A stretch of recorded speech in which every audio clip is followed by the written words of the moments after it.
بسم اللہ الرحمن الرحیم۔ السلام علیکم ورحمۃ اللہ وبرکاتہ۔ ناظرین گرامی، جہنم، دولت مندی اور فقر سے فنا۔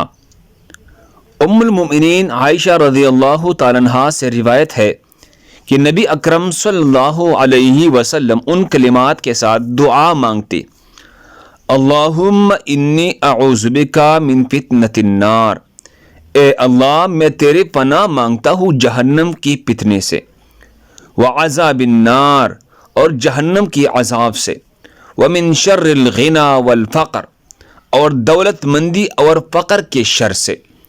سنن ابی داؤد حدیث نمبر 1543۔ اللہ ہم سب کو اس پر عمل کرنے کی توفیق عطا فرمائے۔ دوسری مسلمانوں کے فائدے کے لیے آگے ضرور شیئر کریں۔ مزید خوبصورت دعاؤں کے لیے ہمارے چینل کو سبسکرائب کریں۔ جزاکم اللہ خیر۔